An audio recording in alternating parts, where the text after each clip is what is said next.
谢谢主持人。湖北日报全媒体记者提问：从长江边来，我们想为长江而问。总书记曾说，长江病得不轻。贯彻绿色发展理念，湖北为长江大保护做了许多工作。请问部长，保护母亲河，下一步有何考虑和安排？建立健全长江经济带上下游生态补偿机制有什么举措？谢谢。Thank you. With Hubei Daily. The Hubei province is on the riverbank of the Yangtze, and my question concerns the Yangtze River. The General Secretary said that the Yangtze is not well and is actually very ill.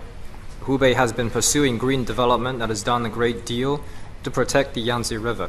Mr. Minister, could you share some ideas on future steps to treat and preserve our mother river? What are the new measures to take to refine the ecological compensation mechanism in the Yangtze River economic belt? Thank you. 谢谢您的提问。 Thank you for your question. 推动长江经济带共抓大保护，不搞大开发。 Protecting the environment in the Yangtze River belt is a very important decision made by the CPC Central Committee, and this also is a major strategy concerning the overall development of the country. Over the years, Ministry of Ecology and Environment is working closely together with 11 municipalities and local governments in carrying out the following efforts. The first is to formulate plans and policies, and we have formulated the ecological protection plan of Yangtze River, and we also worked out the three-year action plan for the ecological recovery of Yangtze River. And these two plans have served as a guideline. The second category of effort is full coverage. We're covering most of the provinces along the Yangtze River, and last year we conducted inspections to 16 provinces along the Yangtze River. By doing so, we have conveyed and transferred the pressure to all those provinces. And the third effort is to advance green development. So we have defined a eco-protection bottom line at all the provinces.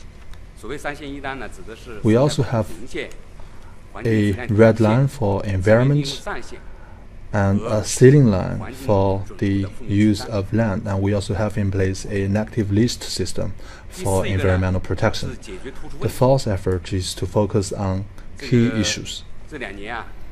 Over the past 2 years, we have been focusing on key issues, and we have made very positive achievements in this aspect. For example, the protection of water sources. After 2 years of efforts, all the water sources along the Yangtze River, we have roughly 1,400 of them, and they have been improved, and now the completion rate is 99.5%. We are also very concerned about the treatment of sewage water, and to this day we have altogether 12 capital cities along the provinces of Yangtze River have completed the treatment of sewage water, and we are now making progress with the underground water protection efforts. Another effort is that we are addressing the microplastics and pollutions along the Yangtze River. And we also have made very important results and achievement in this. And last year we have identified and disposed 1,304 sites of sewages.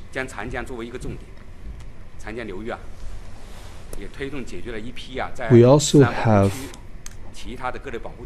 identified some major issues of environmental degradation along the Yangtze River. The fifth effort is to consolidate our existing efforts, and we have conducted a joint research about the recovery of the ecological conditions in the Yangtze River. We have dispatched 18 expert teams to conduct on-site researches and to provide on-site technical assistances to various localities. But we have to be mindful that there are still daunting pressure and challenges in front of us in terms of the Yangtze River ecological protection. From August to November last year, the Ministry of Ecology and Environment organized a special team and traveled to 40 municipalities of 11 provinces.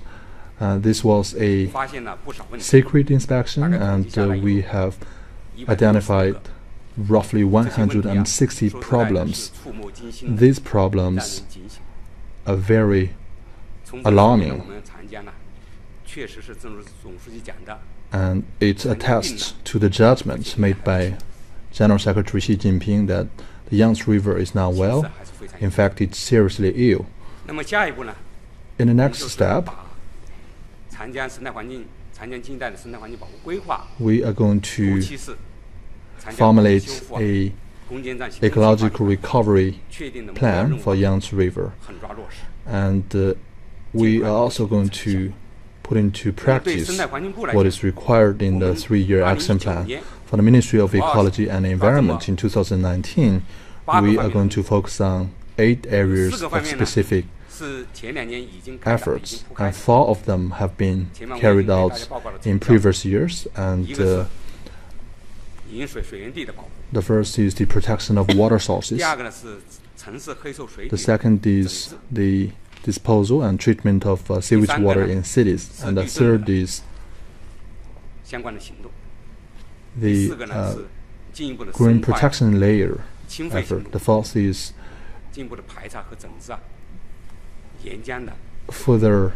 to further identify the solid waste and illegitimate pouring of the waste. In addition to these 4 areas of work, we also have 4 new categories. The first is to focus particularly on water, and we are going to focus on category level 5 water along the Yangtze River. The second is to streamline and inspect all the sewage pouring sites. The third is to focus particularly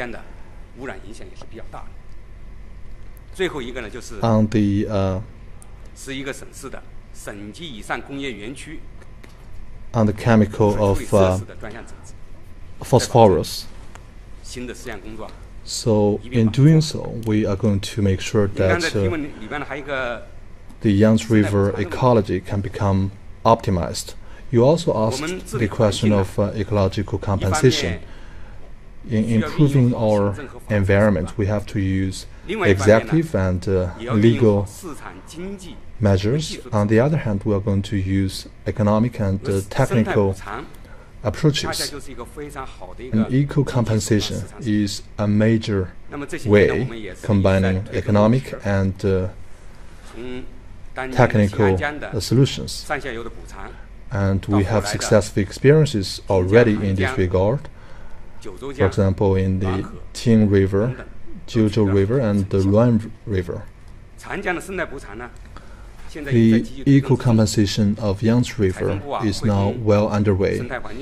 The Ministry of Finance and the Ministry of Ecology and Environment and China's National Development and Reform Commission have conducted a number of joint seminars. Last year, the Ministry of Finance has allocated 5 billion yuan of budget to specifically address the eco-compensation of Yangtze River. In the next step, we are going to expand that mechanism and make it in good use. Thank you.